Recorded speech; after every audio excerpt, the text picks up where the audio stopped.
How's it going, everybody? This is Aaron the Pedantic, and welcome to the second video in the Crash Course Dragon Age RPG series. Today, we're going to be talking about talent, specialization, and focuses.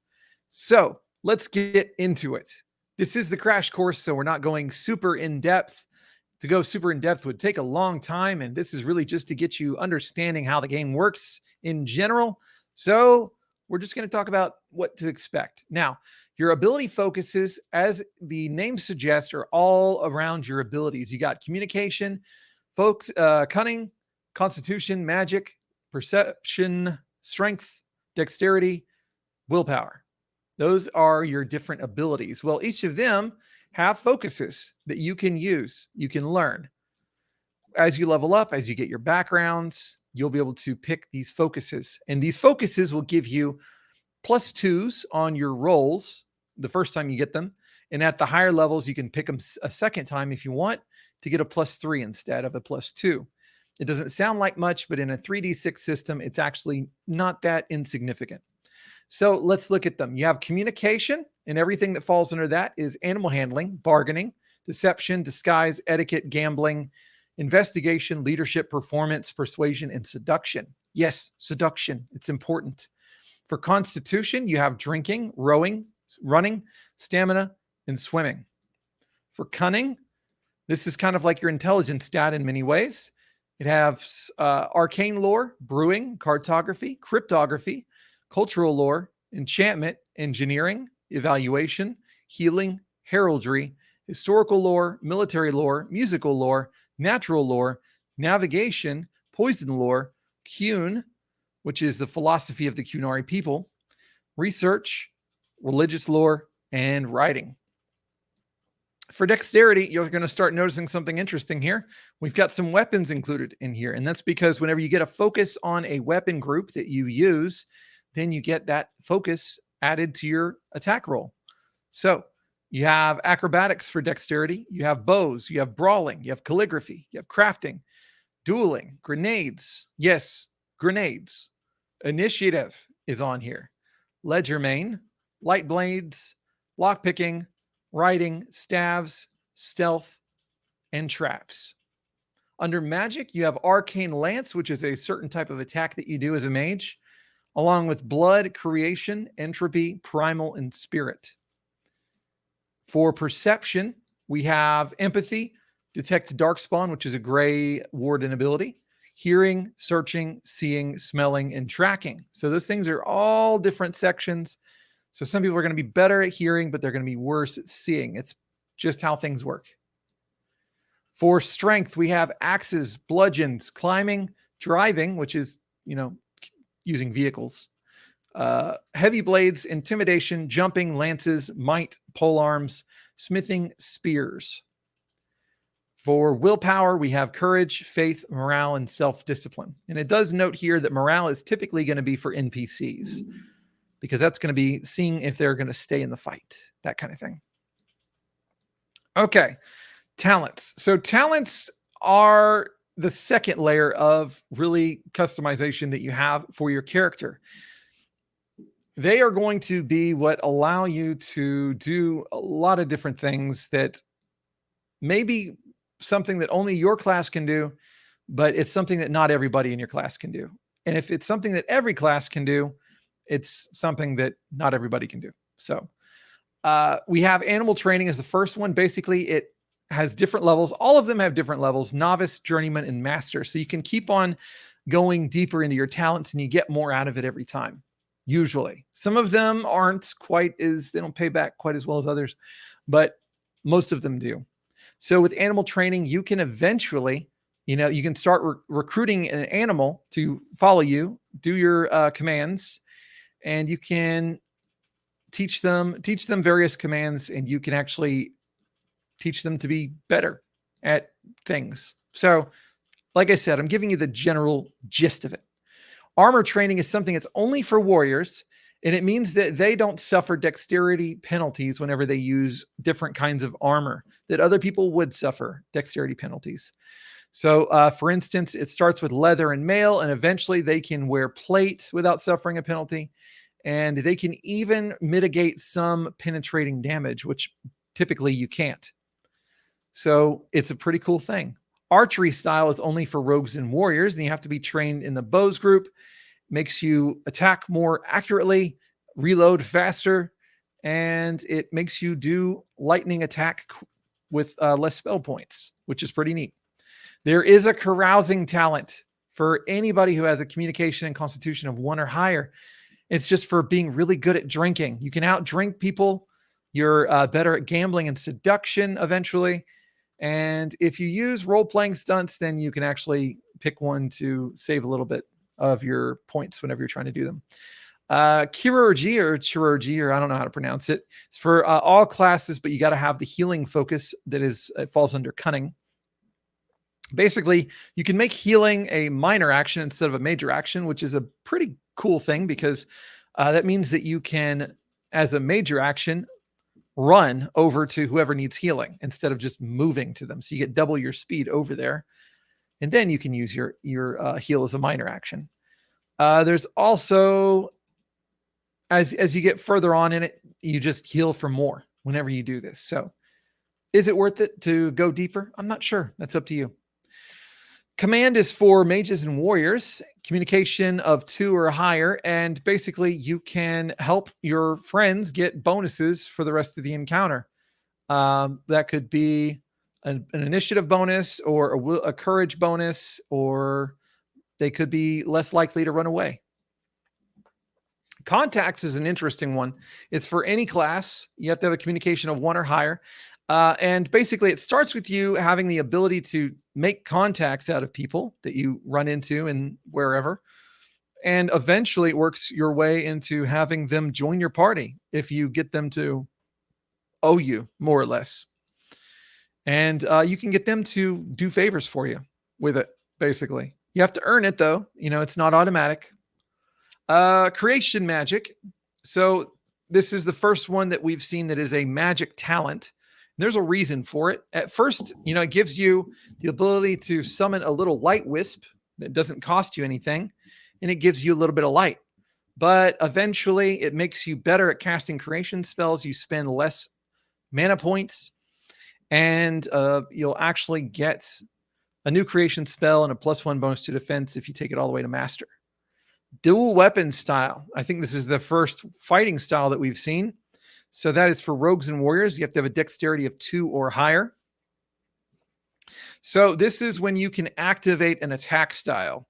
You can get either a +1 on your melee attack rolls or +1 on your defense bonus versus melee attacks until the end of the encounter. And you can switch the bonus if you are taking another activate action. Eventually, you get better at lightning attacks. And you can eventually attack twice, with once with your primary and once with your secondary. You don't get as much damage with that secondary attack, but you get more than you would otherwise. In the normal system, if you're dual wielding, the most that you get is the dual wielding style benefits, which is, like a +1 or whatever. Entropy. So entropy is for mages who have the magic entropy focus. You can see how long it'll take for someone to die, for one thing. Eventually, you will be able to cast when you cast an entropy spell, the spell cost is reduced by 1 point to a minimum of 1, and you get a new spell. And at the master level, you have entropy magic so strong that people that come and melee attack you actually are weaker. And you also get a new spell. Horsemanship is for anybody who has the riding focus. So you can mount a steed as a free action. You can ride faster. And eventually you can get a greater defense while mounted. And you can re-roll a failed dexterity riding test. But you have to keep the new roll. Intrigue. Anyone with a communication of 2 or higher. So if you've played the Dragon Age games, and you probably know that in Orlais they have this thing called the game. Well, this is for people that want to play the game. If you fail a communication test with your chosen focus, which could be etiquette, deception, or seduction, then you can re-roll it, but you have to keep the result of the second roll. Eventually, you can get a lower costing and another thing, role-playing stunt, which again, that whole thing about role-playing stunts that I said before, make sure that they're being used in your game. And there is another role-playing stunt, the stunned silence one, that you can get a reduction in the cost for it. So, linguistics, mage, rogue, and warrior, cunning 1 or better. So you can learn more languages. That's really the gist of it. You can learn a lot of languages. Yep. That's linguistics. Lore. So lore is for anybody with cunning 2 or higher. And this is just a little extra something. So when you make a cunning test with a lore focus, the GM should give you an extra piece of information on the topic. So that's the novice level. And it may or may not be pertinent to the main thing that's going on. Whenever you're making a research check at the journeyman level, then you get a +1 bonus to the result of each dragon die on an advanced test, which is really helpful. Okay, master. At the master level, you get to pick 2 of your lore focuses. When making tests of those focuses, you can reroll a failed test, but you must keep the result of the second roll. Mounted combat style. Dexterity riding focus is required, and it's only for warriors. So basically, you can try to use 2-handed weapons and longbows on horseback, but they count as improvised weapons. That's normally. So with basically what this will allow you to do is allow you to, ride by with your horse, attack, and keep going the rest of your movement. Normally, you have to stop right then. At the journeyman level, you will use your mount's full speed when making a charge action and inflict +1 damage if your attack hits. And at the master level, you cannot be dismounted by the knock prone stunt. For music is for mage, rogue, and warrior. You have to have communication, performance focus, or the cunning musical lore focus. And basically, you can learn how to play all kinds of instruments. All kinds of instruments. Observation is for perception 3 or higher. You notice things that other people do not. And that could be using empathy or seeing. If you fail a test with your chosen focus, you can re-roll it, but you have to keep the result of the second roll. I wish I had a shorthand for that, so I wouldn't be reading it over and over. Journeyman. For the journeyman level of that, you get to use the That Makes Me Wonder exploration stunt for 2 SP instead of the usual 3. So it's a stunt point reduction thing.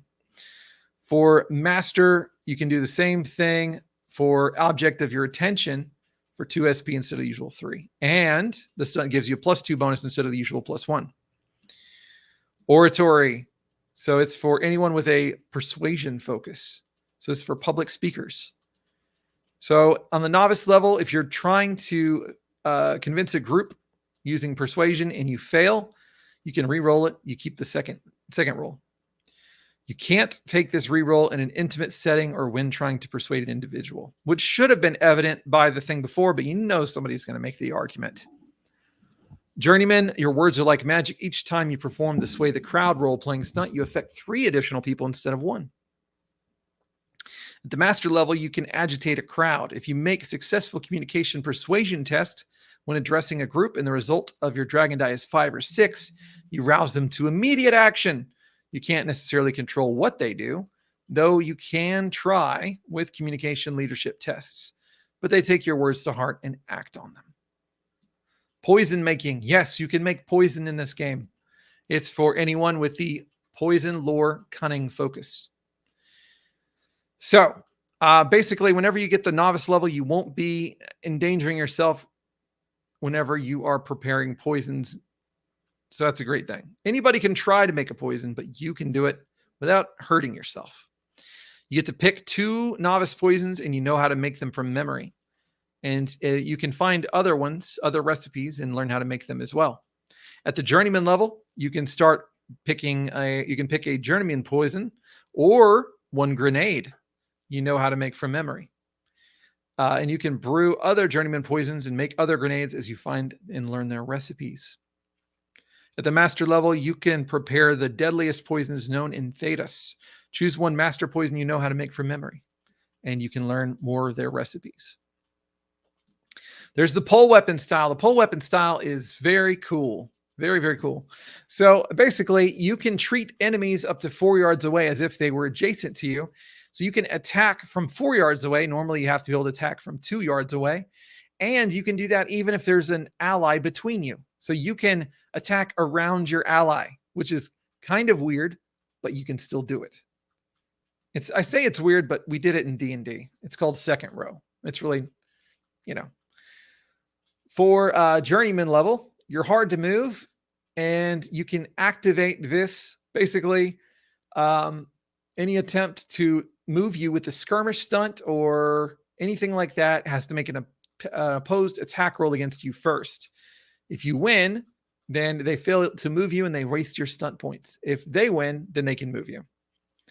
At the master level, then you can use a military fork or two-handed spear to perform the pierce armor stunt for 1 SP instead of the usual 2. If using a glaive or halberd, you can perform the knockdown stunt, knock prone stunt for 1 SP instead of the usual 2.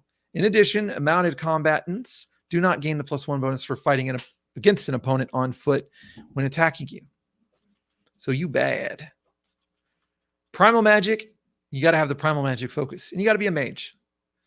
So you can create a small flame in your hand without spending mana points. It cannot be used in combat, but can set mundane items alight. Remains in your hand until dismissed, and it is a free action to create or make it go away. At the journeyman level, when you cast a primal spell, the cost is reduced by 1 to a minimum of 1, and you also get a new spell, a primal spell specifically.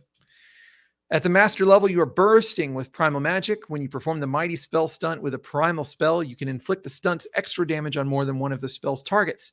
This costs 1 stunt per additional target, so it costs 3 SP to affect 2 targets, 4 SP to affect 3 targets, etc. You also gain 1 new primal spell. So quick reflexes. This is for anybody with a dexterity of 2 or higher. So at the beginning level, you can prepare yourself for action in 1 instant. Once per round, you can use ready as a free action on your turn. Just as a reminder, ready is normally a minor action, and it's what you can do to get out a weapon and put away a weapon, get out whatever. So usually it takes a minor action. With this, you can do it for free. At the journeyman level, you can flip yourself up or drop down with lightning speed, so you can stand up or go prone as a free action. Also, normally a minor action. At the master level, it's hard to get the drop on you. You can re-roll initiative at the start of a combat encounter, but you got to keep the new roll. Okay, rune crafting. So rune crafting is for tranquil only mages, which is a very weird thing because tranquil basically means you can't cast spells anymore. You're cut off from the Fade. Rogues and warriors. So you got to be a dwarf or a tranquil. Cunning 3 or higher, and the cunning enchantment focus. This is not going to be terribly common.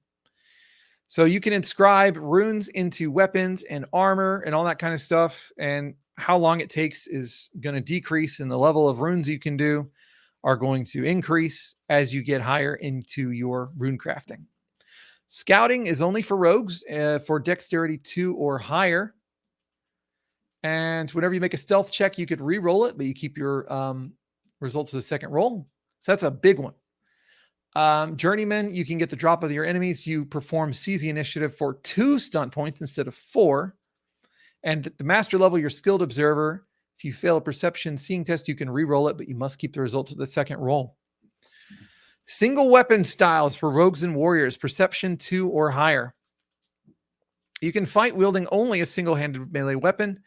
For the novice level, you can get a +1 defense until the end of your encounter if you activate the style.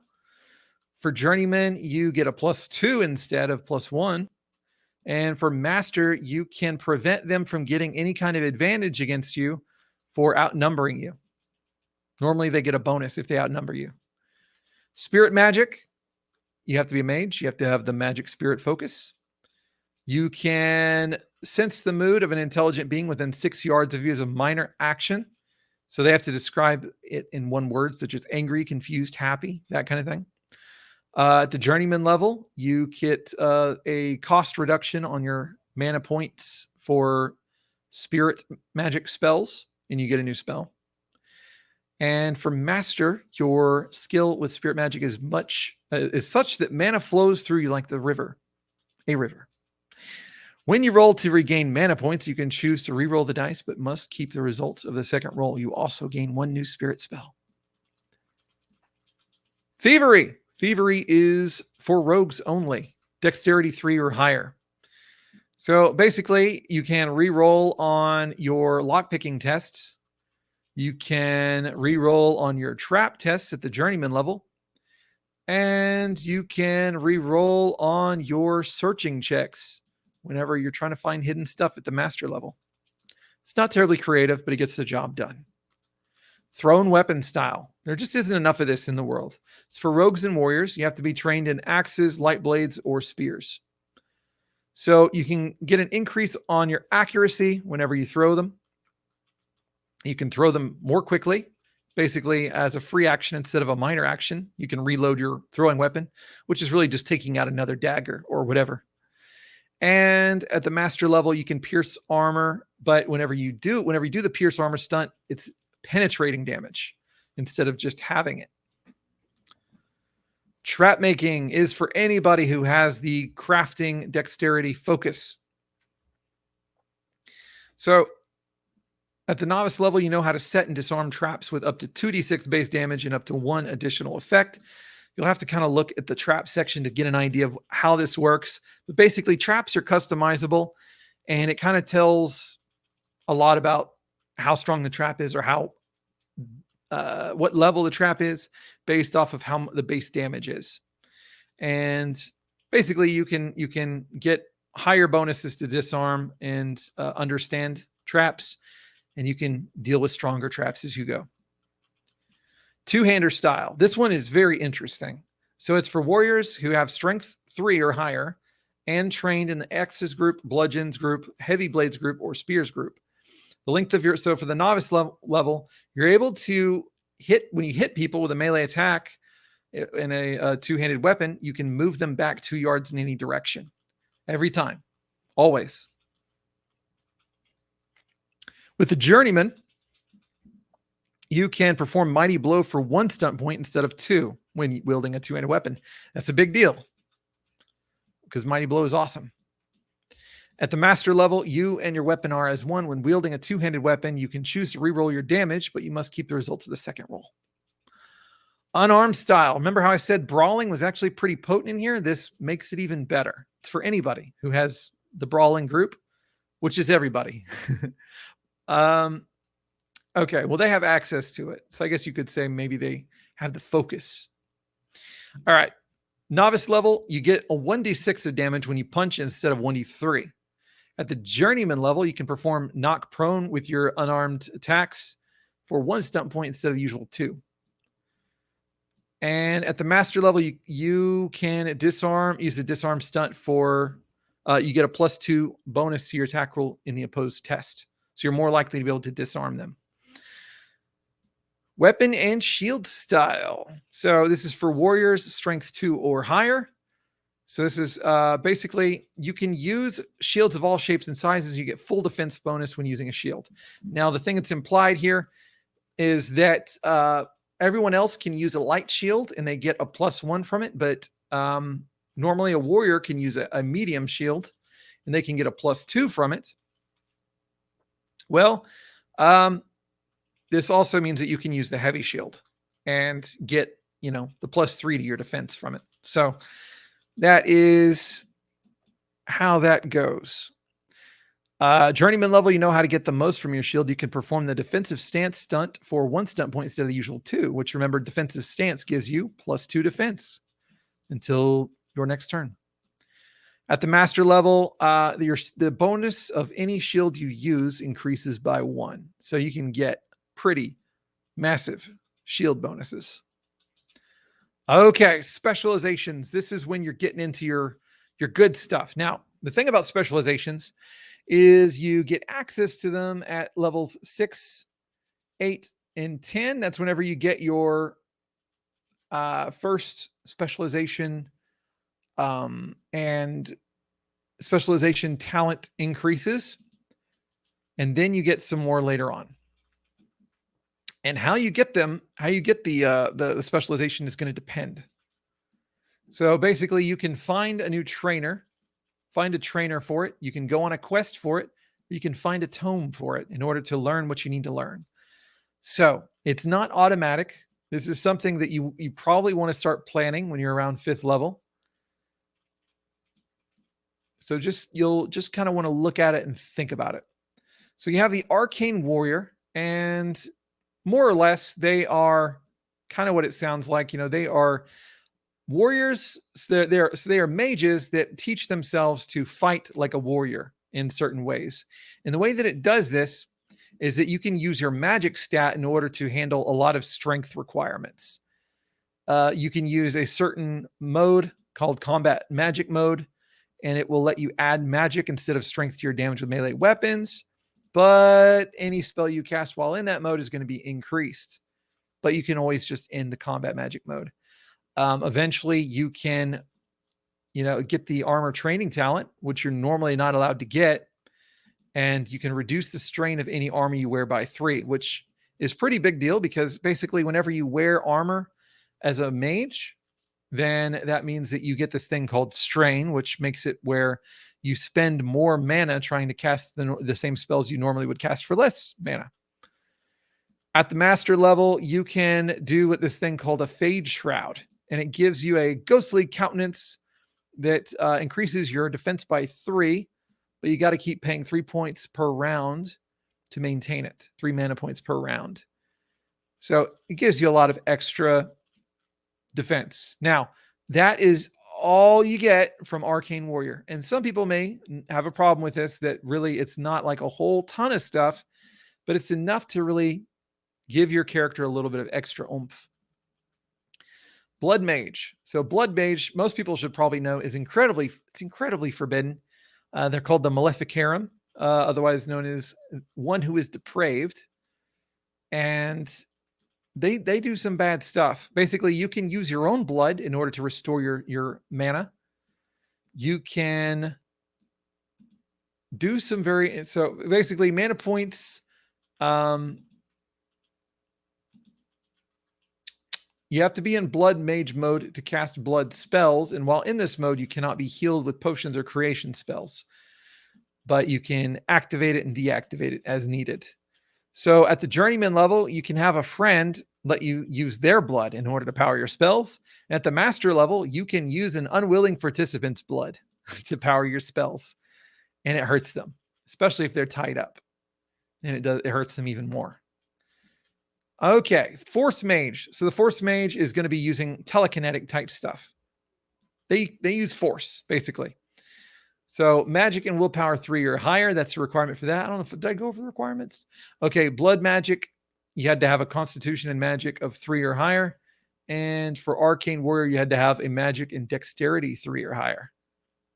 By the time you get to level 6, you should be able to make something happen, probably.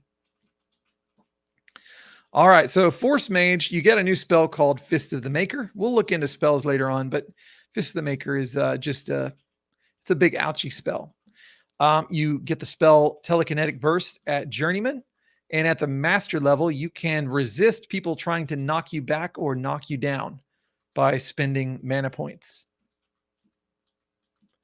The Keeper. So the Keeper is exclusive to Dalish elves. So just know that. You got to be a Dalish elf, and you got to have a cunning and magic of 3 or higher. So this has a lot of in-world ramifications to think about.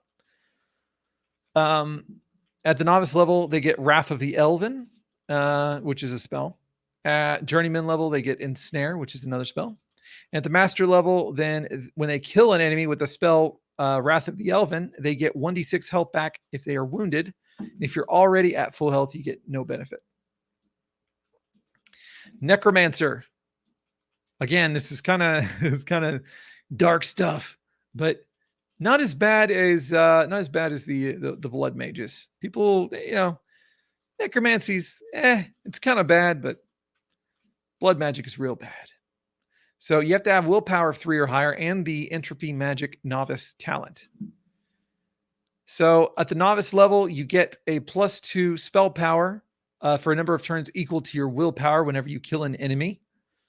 And you can reset the duration by killing another enemy, but it doesn't add more to it. It's not cumulative. At the journeyman level, you get the spell Death Siphon, and you can cast it for 4 MP instead of 7. So other people can get it, but you get it better. And at the master level, if you go down to 0 health during a fight, a spirit appears by your body for a number of turns equal to your magic or until the fight ends. They take on your form and cast any spells you know for no mana cost. You're not considered to be dying while the simulacrum is protecting you, but you cannot be healed until the spirit returns to the fade.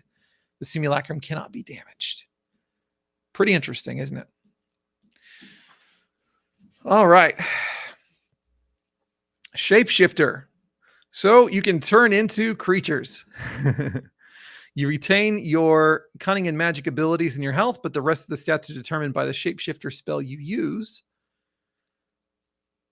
Okay. Spells that you cast before the transformation remain in effect as normal. And you can only turn into small animals originally. So you have to go check your spell for that. Eventually you can turn into large animals. And then at the master level, you can turn into vicious beasts. Spirit Healer.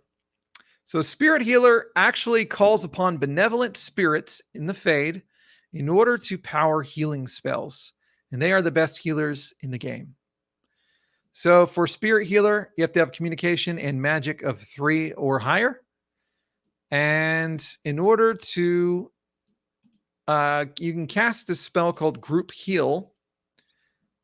But first you have to enter summoning mode. So you have to activate the action and make a successful spirit magic test. And things can go horribly, horribly bad. Because if you fail and roll triples, you got to roll on the magical mishaps table. If you succeed, then you can attract a suitable spirit and can cast spirit healer spells for as long as you stay in this mode. And so at the journeyman level, you can learn the spirit spell Revival, which I'm just going to let everybody know. It's not a resurrection spell. It is a you're dying and I'm bringing you up right now spell. And at the master level, you learn the spirit healer spell Life Ward. Okay. Rogues. So rogues, you got assassins. What would you expect? You got an assassin. It's for rogues of cunning and dexterity of 3 and higher. You can mark people for assassination, which lets you and your friends get a +1 damage bonus. Now, they do have to be within 10 yards of you.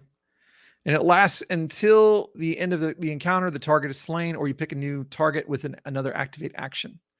You can only mark 1 at a time. Journeyman, you can use, when you use Dirty Fighting, which is a rogue ability, it's harder for them to resist it. So they'll get stunned more often. And once per encounter, you can use Dirty Fighting as a free action. And at the master level, you can exploit your target's weaknesses. When you backstab an opponent you have marked for death, you inflict an extra 1d6 damage. So that ain't nothing. That ain't nothing. Okay, Bard. So you can be a Bard, but it's not the kind of Bard you're thinking. Not really. It's kind of close, but it's not the one you're thinking of. You're not a magician or anything like that. So you got to have communication and dexterity of 3 and higher. And you got to have the music novice level talent. So at the novice level, you can sing a song of valor. Allies within 12 yards of you gain a +1 bonus on attack rolls as long as the song is maintained. At the journeyman level, you can sing a song of friendship. It can be used in a combat encounter like the other songs, but it's more appropriate for role-playing encounters. You perform a song for those assembled that reaffirms the power of camaraderie and harmony. Until the role-playing encounter, or as long as it's maintained during a combat encounter, you and your allies gain +1 to communication etiquette, investigation, persuasion, and seduction tests. So just think of whenever you're about to have a discussion, you're just like, okay, give us some music. There you go. Especially with the seduction test. That's pretty funny. Master level. The master level, this one's kind of magical, or at least it kind of feels like it.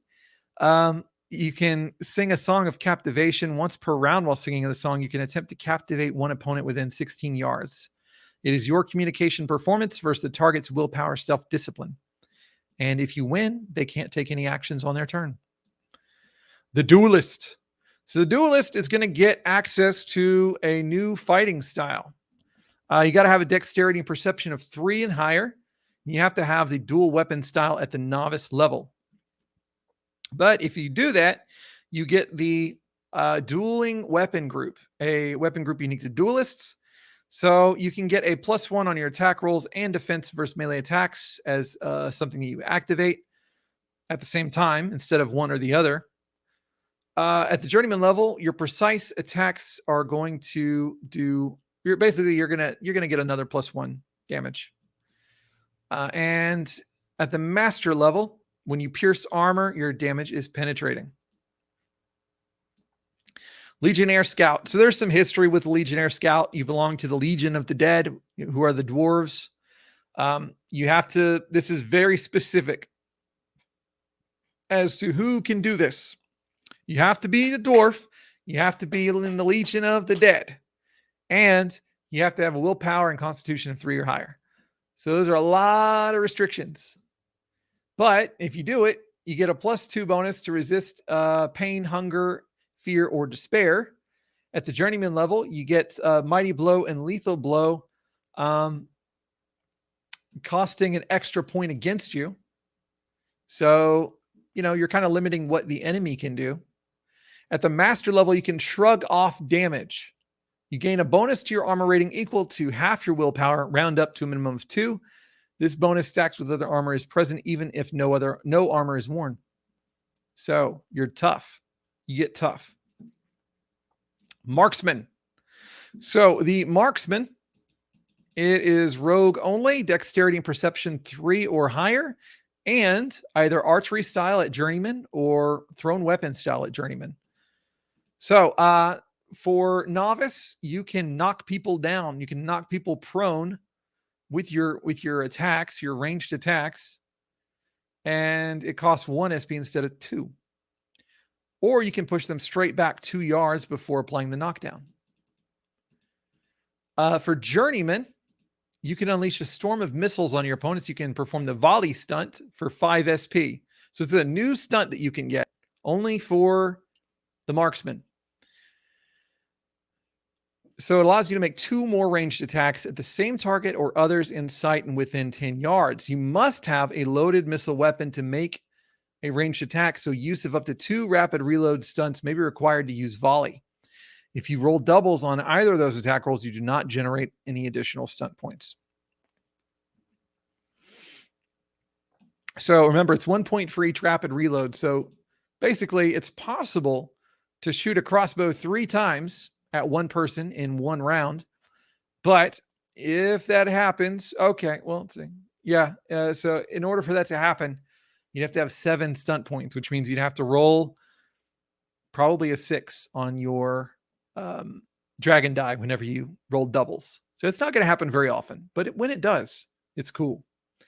At the master level, you can find a vulnerable spot on any opponent. When you pierce armor stunt, your damage is penetrating. So that's pretty common at this point. You can see there are a lot of them that use that, but it's still really good because armor hurts. It's painful to not do damage because their armor caught it.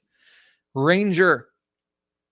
The ranger basically is going to go around and collect animals to throw against enemies and then watch them die, then go grab some more animals and etc. So you got to be a rogue. You got to have communication and perception 3 or higher, and the communication animal handling focus. So you can lure nearby animals to your location and make them fight for you.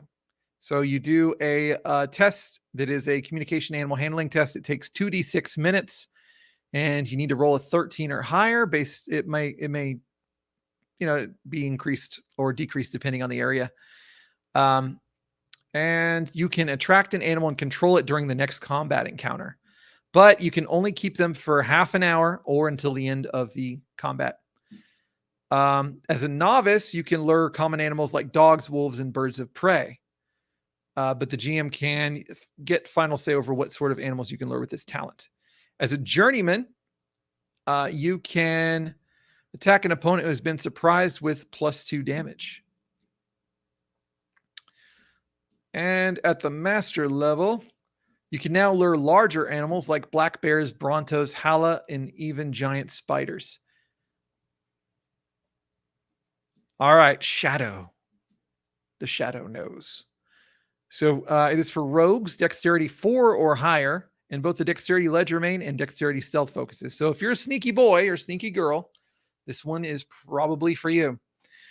So you can enter Shadow mode and gain a +1 on dexterity stealth and dexterity legerdemain tests, which is pretty nice. Opponents also find it difficult to land telling blows against you. They suffer a -1 penalty on damage rolls when trying to make melee or ranged attacks against you. And you can leave Shadow mode as a free action. At the journeyman level, you can confuse and misdirect opponents so they attack imaginary enemies. While in Shadow mode, you can perform the decoy combat stunt for 2 SP. You make a dexterity stealth test and note the final result. Until your next turn, anyone attempting to target you with a ranged or melee attack must beat your perception seeing. Must beat your roll with a perception seeing test. If they fail, they still make the attack, but they miss. And at the master level, you know how to choose the perfect moment to strike. When you backstab an opponent in Shadow mode, add your cunning to the damage, which could be as high as +4. Okay, finally, we're at the warriors. So the warrior specializations. You have the berserker. So they are going to be strength and willpower of 3 or higher, and they go into rage mode. So you get a +2 bonus on willpower, courage, and willpower morale tests while in this mode, +1 bonus to damage rolls in melee. However, you suffer -1 to defense and a perception test while in berserk. You return to normal at the end of the encounter, or if you force yourself out of the mode with another activate action. And basically, it gets better as you go. So the damage increase goes to +3. And you're at the master level, you can get the lethal blow stunt for 4 points instead of the usual 5 while berserking. The champion. So the champion is the one who's leading everybody to the battlefield. They are the ones that push you forward. They're palpable presence on the battlefield, it says. So at the novice, you have to have a communication and strength of 3 or higher. Obviously, you got to be a warrior. So the novice level, your battle roar intimidates your opponents. When you take the charge action, you can shout a war cry that gives all enemies within 8 yards of your charge's final position -1 on attack rolls in their next turn. So you can scare the piss out of them and make them more likely to miss you. At the journeyman level, then you can rally your allies in defense. Allies within 8 yards of you gain a +1 defense and +1 on willpower morale tests while this mode is active. So again, this is another mode to activate. And at the master level, you can do rally mode, and it affects allies within 12 yards of you. And they also receive a bonus of +1 on willpower courage tests and inflict +1 bonus with melee attacks. So you just make other people better. That's just who you are. Congratulations. There is the Chevalier. So the Chevalier is very specific. It belongs to Knights of the Orlean Empire. Even though it says that, it doesn't say anything about requiring necessarily that you're from Orlais, but you got to be from Orlais. Let's just be real. You do. Strength and dexterity of 3 or higher and mounted combat style at the journeyman level. So at the novice level, you get the Lance's weapon group. You can taunt for 1 SP instead of 2. And you can substitute etiquette and deception when making the stunt opposed test at your option, because that's just how Orleans are. They can be polite and insulting at the same time. The journeyman hits like a truck whenever you are using a lance from mounted charge. You get an extra 1d6 damage. If it's another weapon, you just get a +1. And for the master level, You can get you can run as a minor action while mounted, so you can go even farther and faster. You can make your horse go faster and add +1 to your defense when you do. Guardian. So Guardian, as people probably wouldn't be surprised, is just there to protect other people. Got to have Constitution and Dexterity of 3 or higher, and the weapon and shield style of at level of Journeyman. So at the novice level, you can protect an ally with tactical use of your shield and body. So you pick an ally and enter Guardian mode by doing Activate. And when this ally is adjacent to you, they gain a +2 to their armor rating. So that means that if they get hit, that's 2 points of damage they don't take unless it's penetrating. However, each time that they take that damage, each time that they take damage, you take 2 points of penetrating damage. So you take the hit for them. You can choose to switch your protection to a different ally with a free action, and you can leave Guardian mode with a free action. Journeyman level, once you plant yourself, you cannot be moved. The skirmish and knockdown stunts have no effect on you while in Guardian mode. And at the master level, those who attack the person you're protecting suffer the consequences. If somebody damages your protected ally, you can immediately attack that opponent, moving up to 2 yards to get adjacent if necessary as a free action, generating stunt points as usual. You can only do this once per round. After the attack, the normal initiative order resumes, and this does not count as your turn. Reaver. So the Reaver is a whole thing because the requirement here, you have to have strength and constitution of 3 or higher, but you also have to perform an arcane ritual in which the character drinks the blood of a dragon or dragon-like creature. Wow. Okay. At the novice level, you can basically take a minor action to activate an ability that lets you drain health from your enemy equal to the amount of damage that you hit with them. So basically, once per encounter, take a minor action to activate this ability for a number of consecutive turns equal to your willpower. You gain health equal to the amount of damage the target suffers on a successful attack, or your weapon's constitution or your opponent's constitution ability rating, whichever is less. So you want to do this on the big beefies if you can, because you're just not going to get as much from the small spiny ones. And the journeyman level, you're able to channel your own rage and pain into an aura that injures and weakens enemies around you. So you can activate an aura of pain. Once per turn, you can elect to take 1d6 penetrating damage to inflict 1d6 plus willpower penetrating damage on all enemies within 6 yards of you. Maintaining this is a free action. So that's pretty serious. You can just be an aura of pain that's constantly hurting everything around you. It's only on enemies, though. It will not happen to allies. It does specify that. At the master level, every time you kill somebody, you can make another attack against a different foe in range as a free action. If no foe is in range, you may instead perform a free move action that puts you in the range of a new target.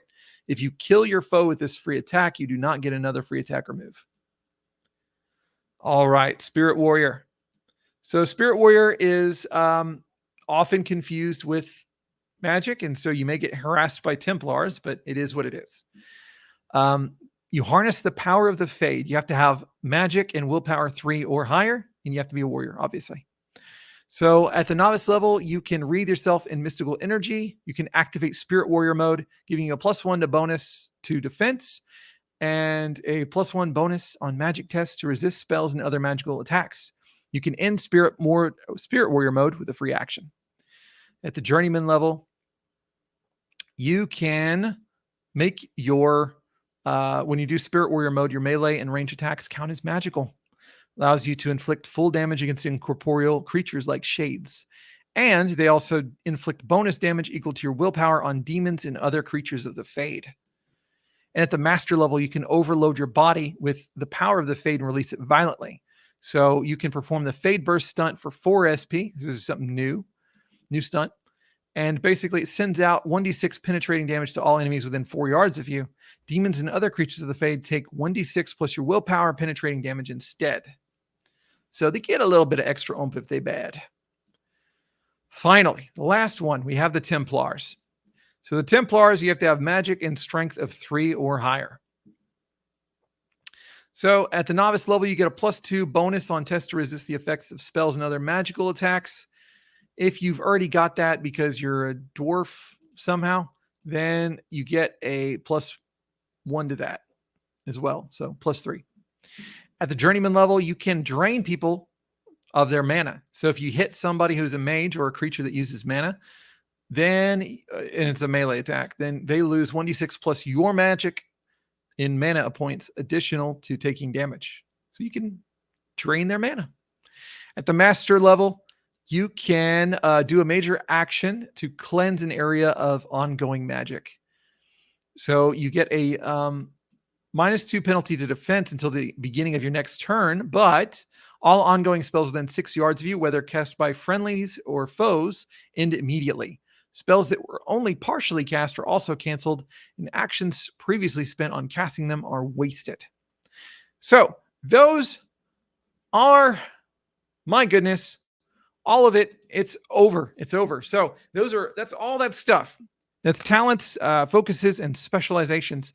There's a lot to it. I didn't go in full detail. I didn't talk about it as much as I could, but by golly, by now you should have an idea of maybe what you want to do with your character. Perhaps, maybe. Next, I'm going to go over classes in more detail. I think I'll do that.